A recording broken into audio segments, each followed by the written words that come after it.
Assalamualaikum warahmatullahi wabarakatuh. Selamat datang di channel saya. Apa kabar teman-teman? Semoga kalian semua selalu diberikan kesehatan dan dilancarkan rezekinya. Nah, jadi pada video kali ini saya akan membahas ya tentang aplikasi pinjaman online yang terdapat di Google Play Store. Jadi untuk nama aplikasinya yaitu Akulaku. Nah, jadi apa sih resikonya? Apa saja resikonya ketika gagal bayar atau telat membayar di aplikasi pinjaman online Akulaku ini? Mari kita ulas tuntas di video kali ini. Pastikan kalian itu simak videonya ya, mulai dari awal sampai akhir supaya kalian itu benar-benar paham dengan apa yang saya sampaikan. Oke, tapi sebelum kita lanjutkan, jika video ini bermanfaat, jangan lupa ya untuk tekan tombol like, komen, dan juga subscribe, serta klik tanda loncengnya agar kalian tahu jika ada video terbaru dari channel ini. Oke, langsung saja ya, di sini kita bahas untuk aplikasinya. Oke, jadi ketika kalian itu gagal bayar atau galbay atau telat membayar di aplikasi pinjaman Akulaku ini, maka kalian itu tidak perlu takut teman-teman. Yang terpenting kalian itu tahu aturannya seperti apa. Karena banyak teman-teman yang terkena mentalnya itu nggak tahu sebenarnya aturannya seperti apa, mudah dibolak-balikkan, mudah ditakut-takuti karena tidak tahu aturannya seperti apa. Jadi seperti itu, mentalnya kena. Oke, jadi untuk resiko yang pertama. Untuk resiko yang pertama, kalian itu dendanya akan semakin menumpuk ya, bunganya akan semakin menumpuk. Kemudian untuk yang kedua, maka kalian itu bisa saja diteror atau dihubungi terus dari pihak pinjaman online. Nah, bagaimana misalkan dihubungi terus dari pihak pinjaman online? Yang terpenting kalian itu tidak lari dari tanggung jawab teman-teman. Yang namanya hutang kan memang harus dibayar. Oke, jadi kalian jangan lari dari tanggung jawab. Kalian berikan jawaban dia. Jangan misalkan malah kalian itu langsung menghilang atau malah memblokir. Jangan seperti itu. Tapi berikan jawabannya. Misalkan belum ada ya jawab saja untuk saat ini belum bisa membayar, nanti kalau sudah ada akan saya bayar. Kalian nggak perlu sampai memberikan janji-janji. Misalkan kalian berjanji 1 minggu lagi, 2 minggu lagi, 3 minggu lagi, nggak perlu seperti itu teman-teman. Jangan sampai kalian itu sekali-kali memberikan janji-janji teman-teman ya.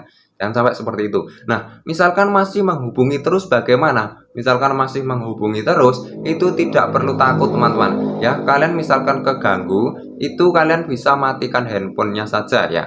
Matikan handphonenya saja, atau mungkin kalian bisa ganti nomor. Nah, yang terpenting nomornya yang dulu kan masih ya. Yang terpenting nomornya dulu masih, dan kalian masih bertanggung jawab akan membayar. Yang namanya hutang kan memang harus dibayar, seperti itu.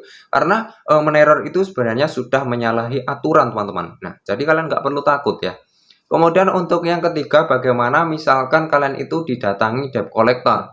Nah, misalkan kalian itu didatangi debt collector, kalian itu juga tidak perlu takut teman-teman. Kenapa? Yang terpenting kalian itu tahu aturannya seperti apa.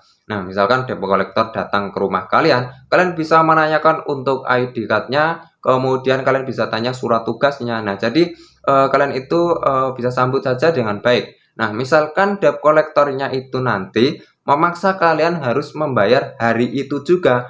Ketika kalian itu tidak ada, tidak perlu memaksa teman-teman. Jangan sampai kalian itu gali lubang, tutup lubang.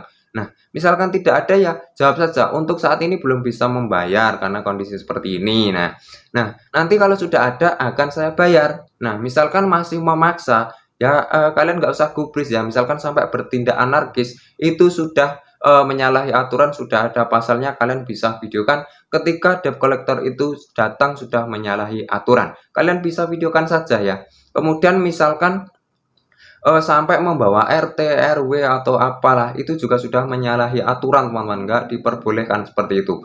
Kemudian misalkan menyita barang kalian, nah itu juga sudah ada pasalnya, tidak boleh menyita barang semena-mena ya, tidak boleh menyita barang semena-mena. Kalian bisa videokan saja. Lalu bagaimana misalkan menggertak akan ditempuh ke jalur hukum.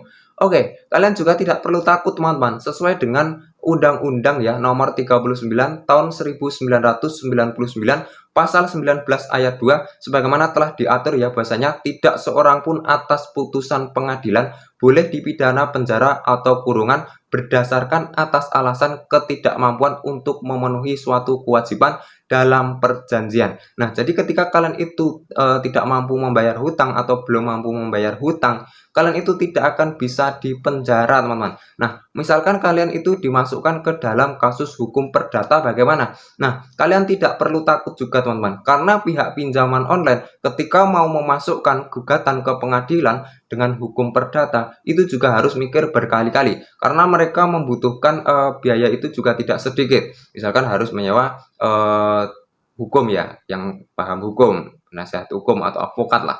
Kemudian misalkan kalian itu berdomisili jauh dari kantor itu pinjaman online-nya, itu juga kan gugatannya itu harus di kota domisilinya si peminjam. Jadi seperti itu. Jadi membutuhkan biaya transportasi sudah berapa. Misalkan yang gagal bayar banyak sekali, kalau diurus ke hukum semua itu sudah menghabiskan berapa. Nah, jadi kemungkinan itu kecil, dan sampai saat ini kan teman-teman juga belum pernah mendengar ya yang namanya gagal bayar ataupun telat bayar itu sampai dibawa ke pengadilan atau ditempuh jalur hukum. Itu hanya gertakan, teman-teman. Saya punya teman ya, mantan debt collector pinjaman online. Memang itu hanya gertakan agar takut, teman-teman ya, agar takut. Buat teman-teman yang tidak tahu aturan, itu mudah ditakut-takuti seperti itu, teman-teman ya, mudah ditakut-takuti.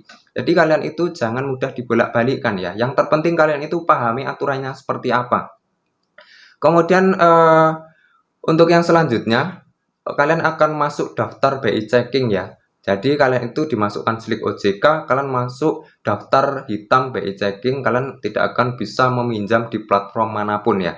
Nah, sebenarnya untuk aplikasi pinjaman online legal atau OJK itu ketika sudah melewati 90 hari itu sudah dianggap lunas dan kalian akan dimasukkan ke daftar slik OJK, kalian akan dimasukkan ke daftar hitam BI checking, yang mana kalian itu tidak akan bisa meminjam lagi di platform manapun. Jadi seperti itu. Sebenarnya si penagih itu sudah dilarang ya untuk melakukan penagihan lagi ketika sudah melewati 90 hari. Tetapi misalkan kalian itu ingin melunasi, kalian itu cukup bayar pokoknya saja ya, karena yang namanya hutang kan memang harus dibayar. Kalian bayar saja pokoknya, kalian pinjam berapa. Nah, kalian bayar itu saja, nggak perlu bayar bunganya. Jadi seperti itu. Kalian bisa bicarakan dengan pihak pinjaman online atau negosiasi dengan pihak pinjaman online.